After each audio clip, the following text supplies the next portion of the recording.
మీ బట్టలకి సాఫ్టింగ్ ప్రొటెక్షన్ ఇచ్చే సరైన ప్రొడక్ట్ ఎలిమ్ ఫ్యాబ్రిక్ కండిషనర్. ఎక్స్క్యూజ్ మీ,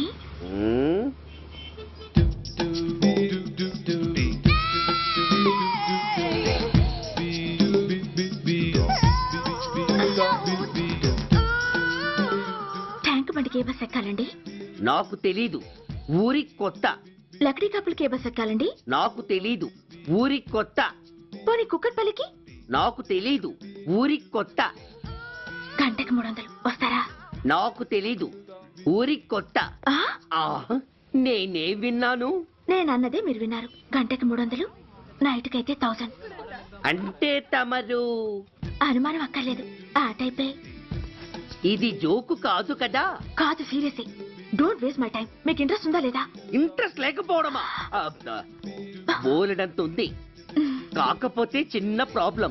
ఏంటిది? మీరు గంటకి ఎంత అన్నారు? 300. మనం ఒక అండర్స్టాండింగ్ వద్దామా? ఏంటి? ఒక 45 మినిట్స్ కి సెటిల్ అవుదామా? అలా ఎందుకు? నా దగ్గర 250 రూపాయలు మాత్రమే ఉన్నాయి. అందులకు సరే, ఆ 100 అడ్వాన్స్ కొట్టు. థ్యాంక్స్. ఇంక వెళ్దామా? ముందవి కొనుక్కురా. అబ్బా, అవంటే ఏవి? అబ్బా, ట్యూబ్లైట్, సేఫ్టీ ప్రికాషన్స్. ఓ అవే క్షణంలో తెస్తాను. ఎక్కు, బండెక్కు మావ, ఎక్కి లాగించు మావ. తత్త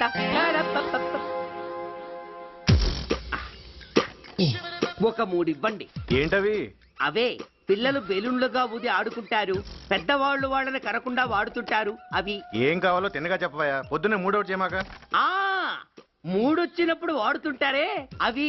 ఓహో, మూడ్సా? ఆ కాస్త మంచివి చూసి 4 కాలాల పాటు మన్నేవి ఇవ్వండి. ఇవిగోండి. Thank you. జుంబారే అజుంబరే, జుంబరాయే చుంబరాయే చుంబరాయే. అరే, మీరే వచ్చేసారా? మీకు నాకంటే తొందర ఎక్కువ. థ్యాంక్స్. ఇదేమిటి అడ్వాన్స్ తిరిగి ఇచ్చేస్తున్నారు? ఇంకో స్ట్రాంగ్ పార్ట్ ఏదైనా తగిలిందా? అబ్బే, అలాంటిదేం లేదండి. తమరెవరు? మేము యామినీ టీవీ వాళ్ళం. మా టేక్ ఎవ్రీథింగ్ ఈజీ ప్రోగ్రామ్ కి మిమ్మల్ని షూట్ చేసాం. ఓహో, అలాగా. థ్యాంక్స్. షూట్ చేశారా? అంటే ఇదంతా టీవీలో వస్తుందా? అతి తొందరలోనే వస్తుంది. ఆహా, వందే మాతరం. అసలే ఏజ్ బార్ అయిపోయి పెళ్లి కాక నేనేడుస్తుంటే మధ్యలో ఈ ఫిట్టింగ్ ఏమిటి స్వామి? నాకింక పిల్లనెవరిస్తారు ప్రభు? పిల్లవాడు దేవుడెరుగు. ఈ ప్రోగ్రాం గాని గురుడు చూశాడో నా కుంప కొల్లేరే. అయ్యా, అమ్మా, వీళ్ళేరి ఫ్యాన్ ఉంటుంది, పోయింటారు. ఈ ప్యాకెట్ ఎందుకు తొక్కేస్తా. కూర్చో. ఏ లక్ష్మి, ఎవరొచ్చారో చూడు. ఏంట్రా సడన్ గా ఊడిపడ్డావు? నాకు హైదరాబాద్ ట్రాన్స్ఫర్ అయిందిరా. ట్రాన్స్ఫర్? విజయవాడ ట్రాన్స్ఫర్ అయిందని ఫోన్ చేసి 4 రోజులు కూడా కాలేదు. ఈలోపు మళ్ళీ ట్రాన్స్ఫర్ ఏంట్రా? కొంపదీసి దోషం తీర్పిచ్చావా? అదేం కాదురా, నేనే ట్రాన్స్ఫర్ చేసుకున్నాను. ఏ? అమ్మా, లోపలరా. మా అమ్మాయి రంభ. నమస్తే అంకల్. ఓ, కమాన్ బేబీ. ఎప్పుడో చిన్నప్పుడు చూశాను రా. She has grown up, looking beautiful. Thanks uncle, bless me. శీఘ్రమేవ కళ్యాణ ప్రాప్తిరస్తు. ఇందుకేరా నేను ఇక్కడ ట్రాన్స్ఫర్ చేయించుకుంది. ఏమిటి?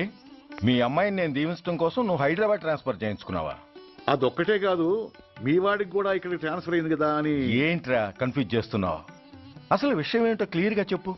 మా వాడి ట్రాన్స్ఫర్ కి నీ ట్రాన్స్ఫర్ కి నేను దీవించడానికి అసలు లింక్ ఏమిట్రా? అదేంటంటే వివరాలు అది నేను చెప్తాను. ఏం చెల్లెమా, బాగున్నావా? బాగున్నాను అన్నయ్య గారు, మీరెలా ఉన్నారు? బాగానే ఉన్నానమ్మా. అమ్మాయి ఇదిగో, మీ పరిచయాలు పరామర్శలు ఆపి నన్ను టెన్షన్ లో పెట్టకుండా వెంటనే లింక్ ఏంటి చెప్పు. ఏం లేదండి, మీ అబ్బాయి గారికి ఈ అమ్మాయి గారు ట్రైన్ లో పరిచయం అయ్యారంట, ఒకళ్ళకొకళ్ళు నచ్చారంట. ఆహా, అదా విషయం. అంత ఓవర్ యాక్షన్ వద్దమ్మా. నీ క్యారెక్టర్ డీటెయిల్స్ ఆల్రెడీ అమ్మకు చెప్పేశా. అబ్బో,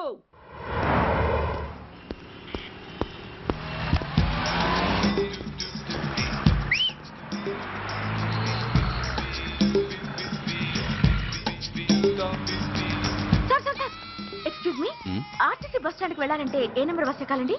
10 బస్ ఎక్కండి. Thank you so much. Sir sir sir, in case Secunderabad railway station కి వెళ్ళాలంటే ఏ నెంబర్ బస్ ఎక్కాలి? Thank you very much. Sir sir, suppose airport కి వెళ్ళాలంటే 6D బస్ ఎక్కండి. Is that okay? Thank you very very much. గంటకి 500 వస్తారా?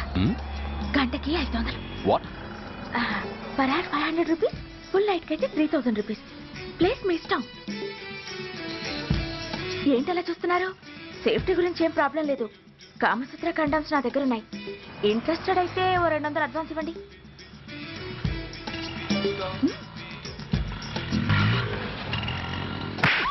ఇది చాలా అన్యాయం సార్. మాది take everything easy programme sir. దాన్ని మీరు ఇంత సీరియస్ గా తీసుకుంటారా sir? Take it easy sir, please sir. అసలు మీ ప్రోగ్రామ్ పర్పస్ ఏంటి? అబ్బే ఏం లేదు సార్. నాలాంటి ఒక అందమైన అమ్మాయి గ్రీన్ సిగ్నల్ ఇస్తే ఎంతమంది మగాళ్ళు టెంప్ట్ కాకుండా నిగ్రహం చూపించగలరో చెప్పటమే ఈ ప్రోగ్రామ్ పర్పస్ సార్. అందుకే వేసేలా నటించాను సార్. Shut up. వేసంటే డబ్బు కోసం ఒళ్ళమ్ముకునేది కాదు. మానాన్ని మునిపట్టి మీద బిగించి కాలే కడుపుతో పడుకునేదే వేశ్య. తాగుపోతూ మొగుడు కోసమో, ఆకలేసే బిడ్డ కోసమో దిక్కులేక పడుకునేదే వేశ్య. మీ గుండెల్లో మానవత్వం అనేది ఏడిస్తే ఇలాంటి వేషాలు మానేసి వాళ్ళ బతుకులను అలా దిగజార్చిన పరిస్థితులేమిటో, వాళ్ళ జీవితాలు వెలుగు చూసే అవకాశం ఏమిటో జనం ఆలోచించేలా చేయండి. రోడ్డెక్కి బస్టాప్ దగ్గర నలుగురు చేరే చోట్ల మైకులు పట్టుకుని సినిమా పాటలకి స్టెప్పులు వేయించడం కాదు. ఆ నలుగురు వెనకాల సక్రమంగా పుట్టి కూడా అక్రమంగా అవిటి వాళ్ళై బలవంతంగా ముష్టి వాళ్ళైన ఆ పసిపిల్లల గురించి చెప్పండి. వాళ్ళని బతుకున్న బ్యాంకుల్ని చేసుకుంటున్న ఆ కిరాతకుల గురించి వివరించండి. క్వశ్చన్ పేపర్ లీక్ చేసి విద్యార్థుల భవిష్యత్తుతో మూడు ముక్కలాట ఆడుకుంటున్న ఆ లుచ్చాలెవరో, వారి వెనుకున్న దగుర్బాజీలెవరో జనానికి తెలియజెప్పండి. శాంక్షన్ అయినా పెన్షన్లు అందుకోలేని వితంతువుల కడుపు మట్టకి, అర్ధాకలితో గ్రాట్యుటీ కోసం గవర్నమెంట్ ఆఫీసుల చుట్టూ తిరిగే రిటైర్డ్ మాస్టర్ల చేదు అనుభవాలకి కారకులైన వాళ్ళని మీ కెమెరాతో జనం ముందుకు తీసుకురండి. అంతేగాని ద మోస్ట్ పవర్ఫుల్ టీవీ మీడియాని ఇలా చీప్ ప్రోగ్రామ్స్ పేరుతో రోడ్డెక్కించి రికార్డింగ్ డాన్స్ లెవెల్కి దిగజార్చకండి. ఊరజుమ్మికులతో జనాన్ని ఎంటర్టైన్ చేయడం కాదు, జనాన్ని ఎన్లైటన్ చేయండి. మా డిపార్ట్మెంట్కి పని కల్పించండి. అర్థమైందా? Inspector, yes sir. వీళ్ళ దగ్గర స్టేట్మెంట్ తీసుకుని కెమెరా హ్యాండ్ అవుట్ చేసి వీళ్ళని పంపించేయండి. Okay sir.